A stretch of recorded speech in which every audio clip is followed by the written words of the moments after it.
Hind. Hello friends, कैसे हो आप सब लोग। तो फ्रेंड्स, ये एसएसटी का पार्ट 2 है। इसके पहले हम एक वीडियो बना चुके हैं जो करीब 40 मिनट के आसपास है, और उसके बाद आज का दूसरा सेशन है। इसके जहाँ तक देखे थे, इस सेशन में उसके आगे के पॉइंट को देखते हैं। तो चलते हैं, स्टार्ट करते हैं और अपने इस सेशन को देखते हैं। चंद्रमा, द मून। हमारी पृथ्वी के पास केवल एक उपग्रह है जिसका नाम क्या है? चंद्रमा। चंद्रमा का व्यास पृथ्वी के व्यास का केवल 1/4 है। पृथ्वी से चंद्रमा की दूरी लगभग 3,84,400 किलोमीटर है। यह हमारी पृथ्वी के सर्वाधिक निकट स्थित आकाशीय पिंड है। चंद्रमा पृथ्वी का एक चक्कर लगभग 27 दिन 7 घंटे और 43 मिनट में पूरा करता है। नील आर्मस्ट्रांग पहले व्यक्ति थे जिन्होंने 21 जुलाई 1969 को सबसे पहले चंद्रमा की सतह पर कदम रखा। चंद्रमा का अपना कोई प्रकाश नहीं होता है। यह सूर्य के प्रकाश से प्रकाशित होता है और सूर्य के प्रकाश को परावर्तित करता है, जो हमारी पृथ्वी पर लगभग 1.25 सेकंड में पहुंचता है। इस प्रकाश को चांदनी कहते हैं।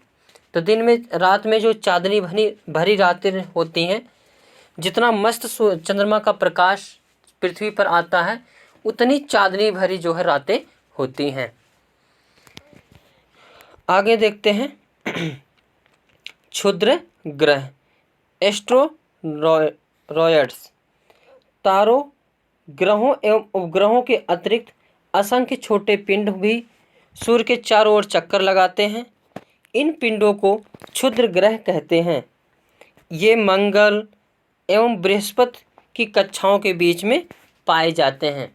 मंगल एवं बृहस्पति कक्षाओं के बीच में छोटे छोटे टुकड़े जो हैं क्षुद्र ग्रह पाए जाते हैं, और इन्हें क्या कहते हैं? क्षुद्र ग्रह कहते हैं। उल्का पिंड क्या है? तो सूर्य के चारों ओर चक्कर लगाने वाले पत्थरों के छोटे छोटे टुकड़ों को उल्का पिंड कहते हैं। कभी कभी ये उल्का पिंड पृथ्वी के इतने नज़दीक आ जाते हैं कि इनकी प्रवृत्ति पृथ्वी पर गिरने जैसे की होती है। इस प्रक्रिया के दौरान वायु के साथ घर्षण होने के कारण ये गर्म होकर जल जाते हैं। इन्हें ही टूटता हुआ तारा कहते हैं। जैसे इस फिगर में देख रहे हैं सभी लोग, उल्का पिंड ही क्या है? टूटता तारा है। आगे देखते हैं। पुच्छल तारे। पुच्छल तारे अथवा धूमकेतु चट्टानों, बर्फ, धूल और गैस के बने आकाशीय पिंड होते हैं। गुरुत्वाकर्षण के कारण इस तारे का सिर सूर्य की तरफ तथा पूंछ हमेशा सूर्य से बाहर की तरफ होती है, जो हमें जो है चमकती दिखाई देती है। आगे देखते हैं। कुइपर मेखला। यह नेपच्यून के पास सौरमंडल के आखिरी सिरों पर एक तस्तरी के आकार की विशाल पट्टी है। इसमें असंख्य खगोलीय पिंड उपस्थित होते हैं, जिनमें कई बर्फ से बने हैं। धूमकेतु इसी क्षेत्र से आते हैं। प्लूटो भी इसी मेखला में क्या था? स्थित है। अब देखते हैं सूर्य ग्रहण एवं चंद्र ग्रहण। सूर्य ग्रहण क्या होता है? जब सूर्य और पृथ्वी के बीच चंद्रमा आ जाता है तो इस स्थिति को युति कहते हैं। यह अमावस्या को होती है। युति कब होती है? तो अमावस्या को होती है। इस स्थिति में चंद्रमा की छाया पृथ्वी पर पड़ती है, जिससे सूर्य ग्रहण होता है। आगे देखते हैं चंद्र ग्रहण। इसी प्रकार जब सूर्य और चंद्रमा के बीच पृथ्वी आ जाती है तो उस स्थिति को वियुति कहते हैं, और यह पूर्णिमा को होती है। इस स्थिति में पृथ्वी की छाया चंद्रमा पर पड़ती है, जिसे चंद्र ग्रहण कहते हैं।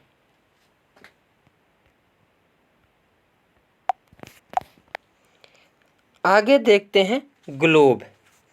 काल्पनिक रेखा जो ग्लोब को दो बराबर भागों में बांटती है इसे विषुवत वृत्त कहा जाता है। तो विषुवत वृत्त क्या होता है? तो जो ग्लोब को दो बराबर भागों में बांटती है उसे क्या कहा जाता है? तो विषुवत वृत्त कहा जाता है। ये इसी को भूमध्य रेखा भी कहते हैं, जीरो अक्षांश रेखा भी कहते हैं। पृथ्वी के उत्तर में स्थित आधे भाग को उत्तरी गोलार्ध तथा दक्षिण वाले आधे भाग को दक्षिणी गोलार्ध कहा जाता है। ये क्या है? उत्तरी गोलार्ध और नीचे वाला दक्षिणी गोलार्ध है। विषुवत वृत्त से ध्रुवों की तक स्थित सभी समांतर वृत्तों को अक्षांश समांतर रेखा कहते हैं और अक्षांशों को अंश के रूप में मापा जाता है। ऐसे जो रेखा जाती है उसे क्या कहा जाता है? अक्षांश। और जो ऐसे होता है उसे क्या कहा जाता है? देशांतर।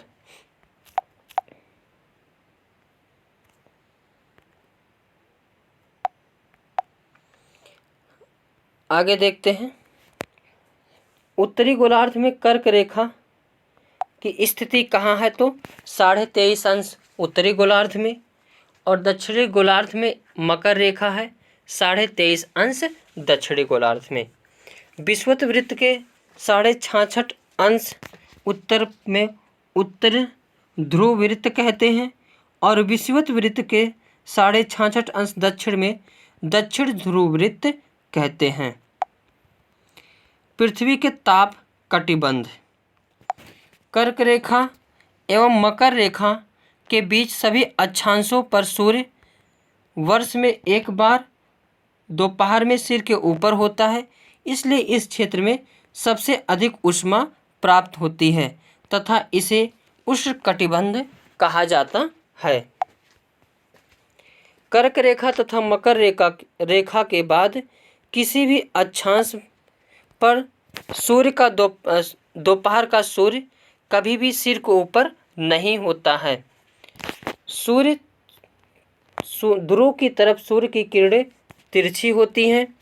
इस प्रकार उत्तरी गोलार्ध में कर्क रेखा एवं उत्तर ध्रुव वृत्त तथा दक्षिणी गोलार्ध में मकर रेखा एवं दक्षिण ध्रुव वृत्त के बीच वाले तापमान क्षेत्र का तापमान मध्यम रहता है, इसलिए इन्हें शीतोष्ण कटिबंधी कहा जाता है।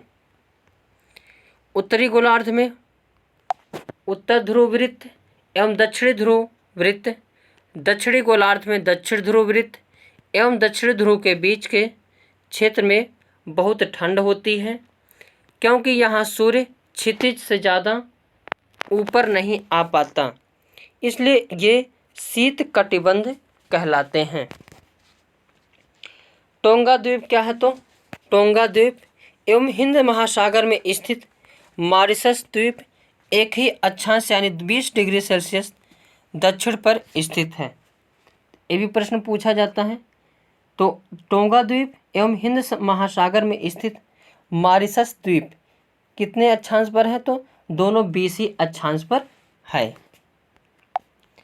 याम्योत्तर या ध्रुव वृत्त पृथ्वी के उत्तरी एवं दक्षिणी ध्रुव के मिलाने वाली उत्तर दक्षिण दिशा में खींची गई काल्पनिक रेखाओं को यामोत्तर या ध्रुव वृत्त कहते हैं।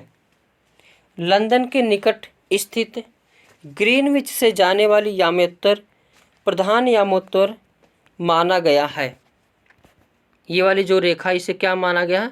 प्रधान माना गया है तथा यहाँ से हम 180 अंश पूर्व या 180 अंश पश्चिम तक गणना करते हैं।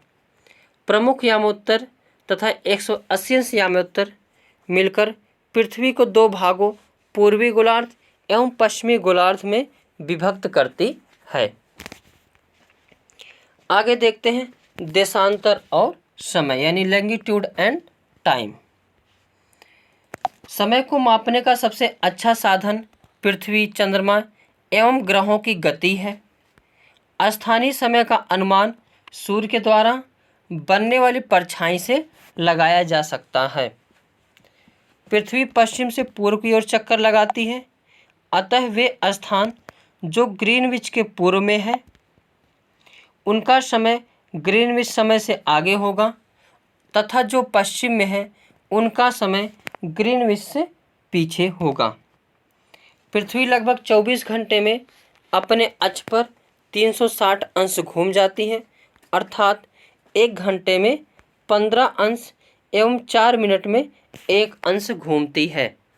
इस प्रकार जब ग्रीनविच में यामोत्तर ग्रीनविच में दोपहर के 12 बजते हैं, तब ग्रीनविच से 15 अंश पूर्व में समय 15 चौके 60 यानी 60 मिनट, अर्थात ग्रीनविच के समय से 1 घंटा आगे, अर्थात वहाँ दोपहर का 1 बजे होगा।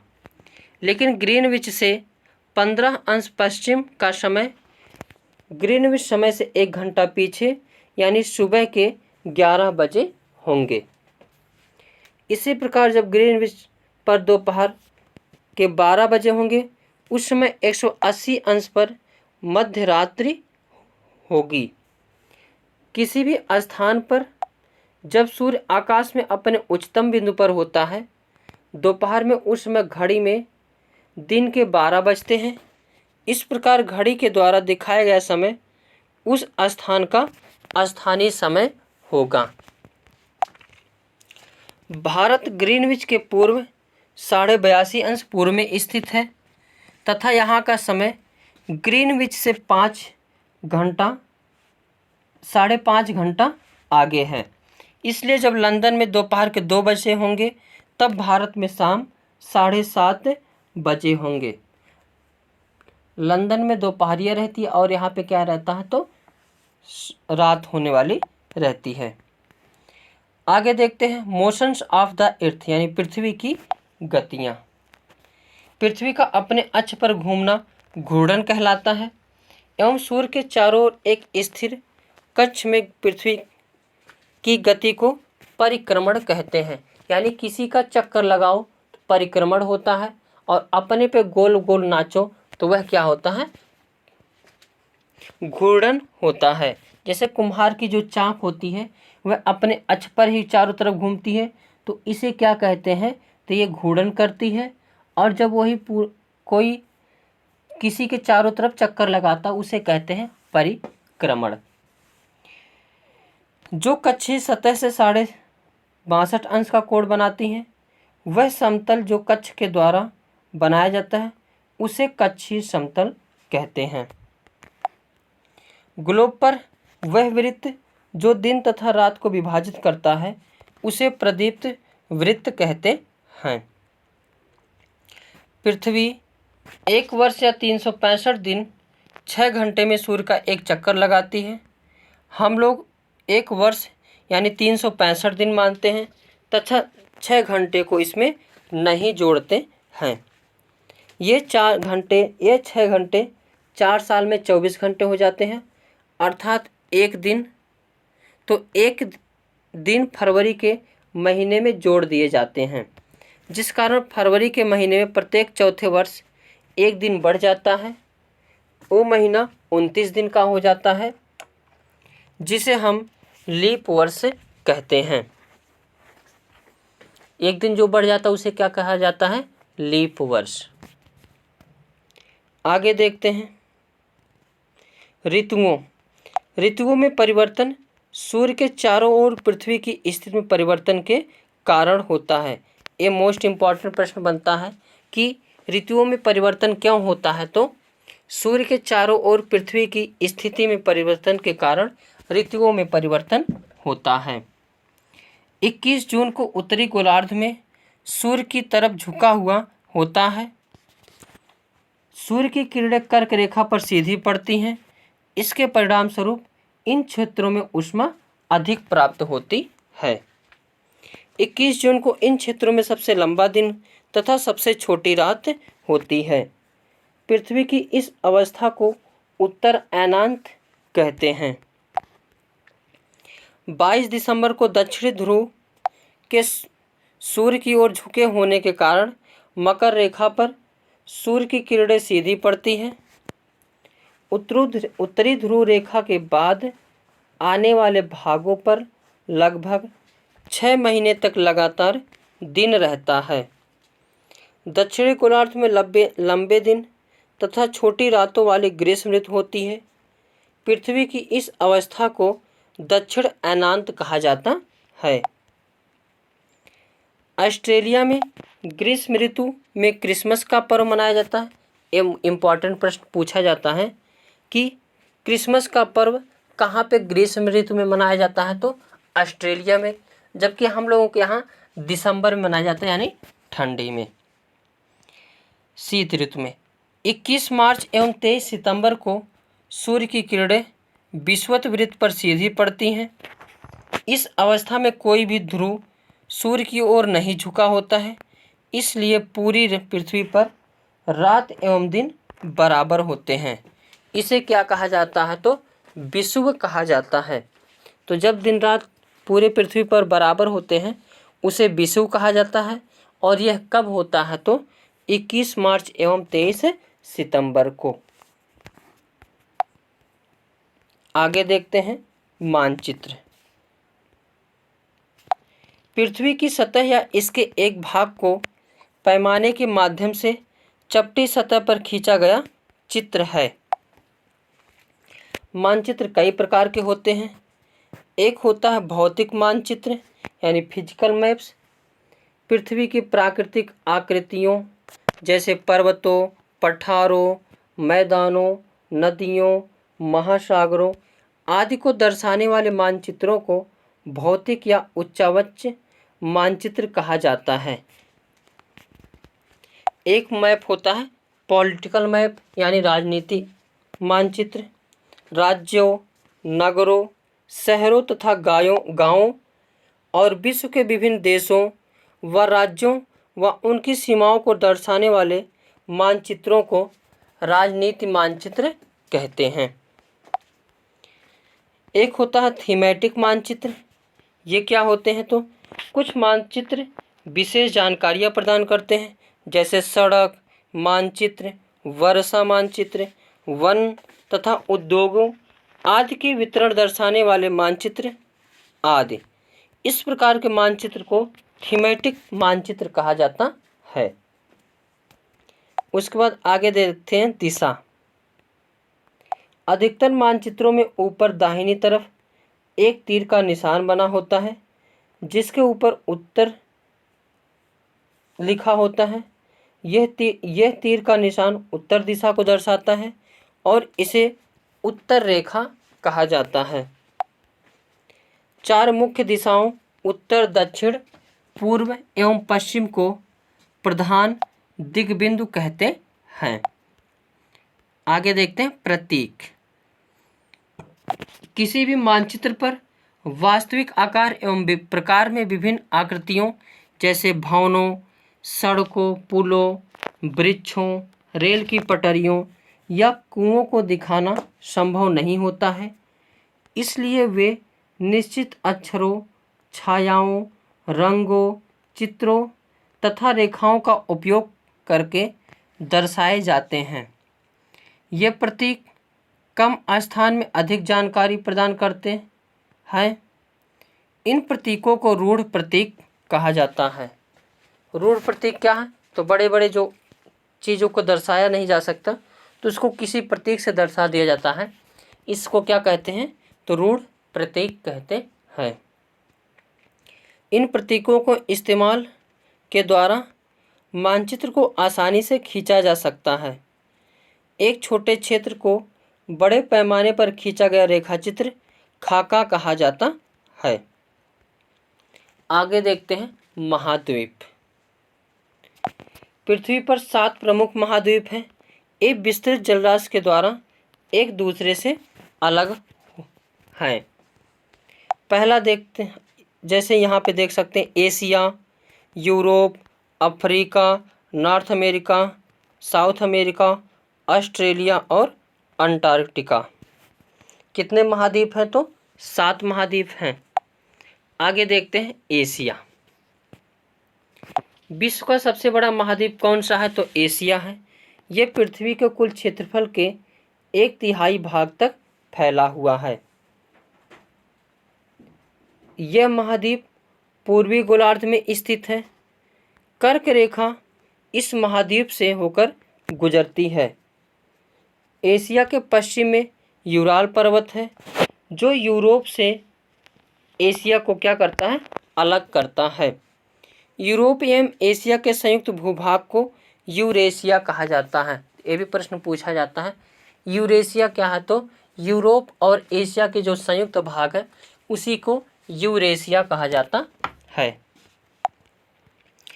विश्व के क्षेत्रफल का लगभग 29.5% भाग एशिया के पास है और ये विश्व के कुल क्षेत्र का लगभग 1/3 भाग पर फैला है। एशिया महाद्वीप चावल, जूट, कपास, सिल्क आदि के उत्पादन में पहले स्थान पर है। सबसे बड़ा देश कौन सा है, चीन। एशिया का सबसे बड़ा देश चीन। और एशिया का सबसे छोटा देश कौन सा है, तो मालदीव। एशिया की सबसे लंबी नदी कौन सी है, तो यांग है। और सबसे ऊंचा पर्वत शिखर कौन है, या विश्व का सबसे ऊंचा पर्वत शिखर तो माउंट एवरेस्ट है, 8,848 मीटर। एशिया की सबसे बड़ी झील कौन सी है, तो कैस्पियन सागर झील है। आगे देखते हैं अफ्रीका। एशिया के बाद विश्व का दूसरा सबसे बड़ा महाद्वीप अफ्रीका है। विषुवत या 0 अक्षांश इस महाद्वीप के लगभग मध्य भाग से होकर गुजरती है। अफ्रीका का बहुत बड़ा भाग उत्तरी गोलार्ध में स्थित है।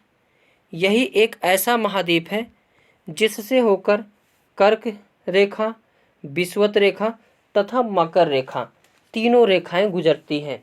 ये भी मोस्ट इम्पॉर्टेंट प्रश्न बनता है, किस महाद्वीप से तीनों रेखाएं गुजरती हैं, तो अफ्रीका महाद्वीप से। सहारा रेगिस्तान विश्व का सबसे बड़ा गर्म रेगिस्तान है जो अफ्रीका में स्थित है। यह महाद्वीप चारों तरफ से समुद्रों एवं महासागरों से घिरा है। विश्व की सबसे लंबी नदी कौन सी है, तो नील नदी है, जो कहाँ से होकर गुजरती है, तो अफ्रीका से। अफ्रीका का 1/3 भाग क्या है, तो मरुस्थल है। और यहाँ पर जो अफ्रीका है इसके केवल 10% भूमि कृषि योग्य है। हीरा और सोना उत्पादन में अफ्रीका सबसे आगे है। सबसे बड़ा देश कौन सा है अफ्रीका का, तो अल्जीरिया है। और सबसे ऊंचा पर्वत शिखर अफ्रीका का क्या है, तो किलिमंजारो है, जो 5,895 मीटर है। अफ्रीका की सबसे बड़ी झील कौन सी है, तो विक्टोरिया झील है। और अफ्रीका की विश्व की सबसे बड़ी जो हीरे की खान है कहाँ है, तो हीरे की सबसे बड़ी खान कौन सी है, किम्बरले, जो कहाँ है, तो अफ्रीका महाद्वीप पर ही है। आगे देखते हैं उत्तरी अमेरिका। उत्तरी अमेरिका यानी नॉर्थ अमेरिका। उत्तरी अमेरिका विश्व का तीसरा सबसे बड़ा महाद्वीप है। यह दक्षिणी अमेरिका से एक सक्रिय स्थल से जुड़ा है जिसे पनामा जलसंधि कहते हैं। तो उत्तरी अमेरिका और दक्षिणी अमेरिका के बीच कौन सी जलसंधि है, तो पनामा जलसंधि है। यह महाद्वीप पूरी तरह से उत्तरी एवं पश्चिमी गोलार्ध में स्थित है। यह महाद्वीप 3 महासागरों से घिरा है।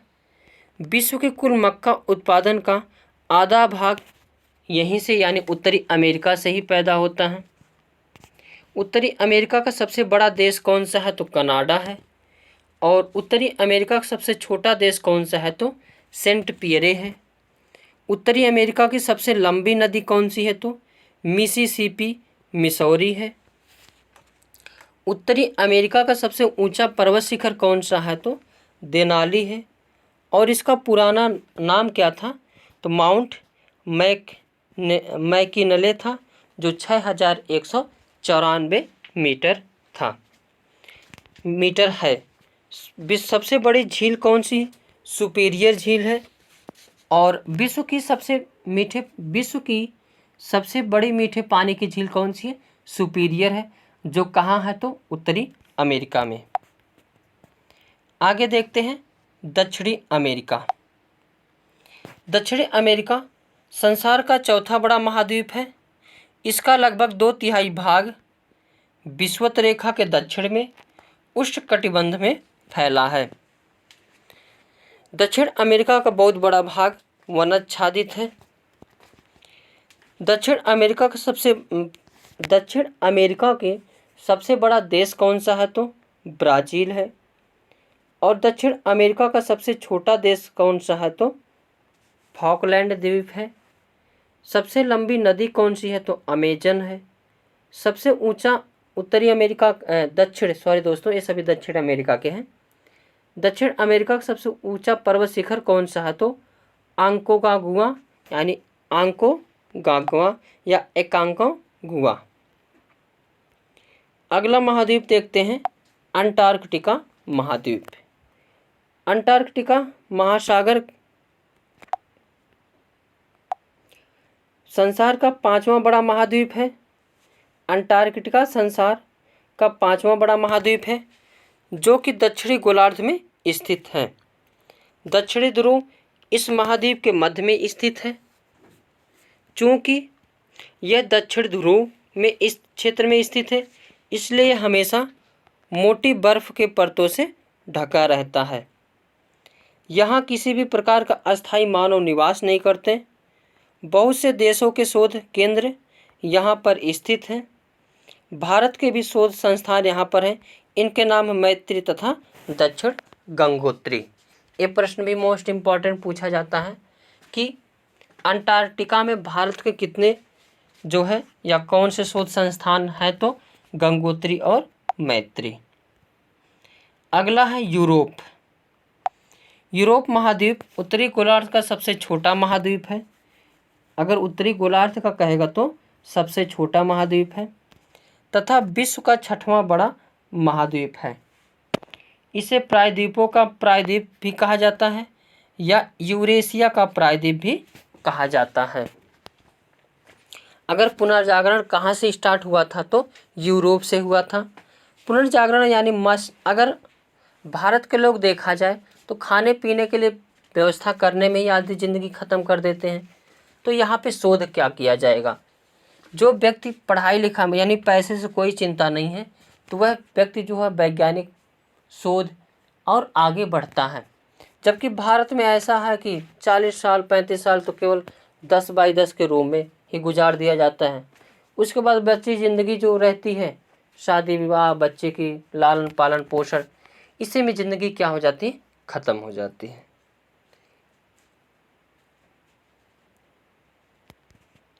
आगे देखते हैं यूरोप। एशिया में बहुत छोटा है। यह महाद्वीप एशिया के पश्चिम में स्थित है।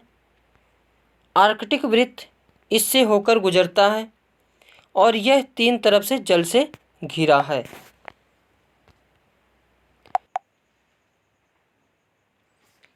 अगला महाद्वीप है ऑस्ट्रेलिया। ऑस्ट्रेलिया विश्व का सबसे छोटा महाद्वीप है, जो कि पूरी तरह से दक्षिण गोलार्ध में स्थित है। यह चारों तरफ से महासागरों तथा समुद्रों से घिरा है। इसे द्वीपीय महाद्वीप भी कहा जाता है।